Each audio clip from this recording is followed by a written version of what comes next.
H2S is colorless as a gas. It is soluble, which means it will dissolve in liquids.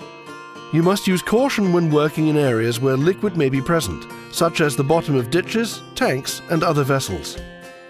If liquid containing H2S is disturbed, it may be released into the atmosphere. It's heavier than air, which is why it's normally low-lying.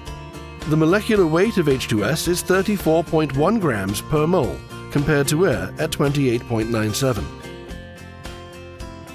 It has a vapor density of 1.2, as compared to air, which is 1.0.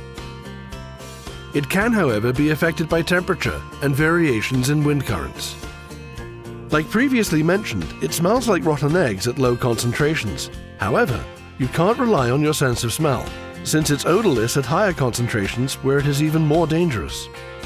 As you can see, or rather, since you can't see or smell the presence of H2S at dangerous concentrations, special equipment is needed to detect it. You cannot rely on your senses. Let's review the important things we've learned so far. H2S is generally encountered as a gas and is colorless, odorless at high concentrations, and is heavier than air, along with being extremely toxic. Pretty nasty stuff. You must also be very careful around any liquids that could contain H2S, since a disturbance of the liquid could release the gas back into the atmosphere.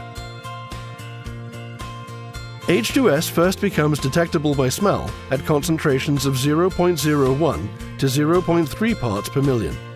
This is often referred to as the odor threshold. At 1 to 20 parts per million, it has an offensive odor similar to rotten eggs. You may experience nausea, tearing of the eyes, or headaches with prolonged exposure at this concentration.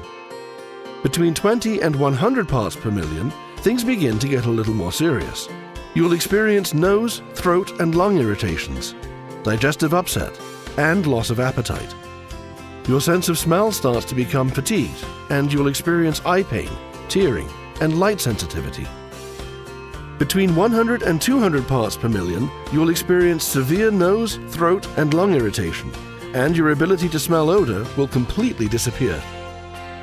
Between 250 and 500 parts per million, fluid will build up in the lungs. At 500 parts per million, there will be severe lung irritation, excitement, headache, dizziness, staggering, sudden collapse, loss of memory for the period of exposure, unconsciousness, and death within a few hours. Between 500 and 1,000 parts per million, there will be respiratory paralysis, irregular heartbeat, collapse, and death without rescue. Over 1,000 parts per million of H2S will cause rapid collapse, and death may be immediate.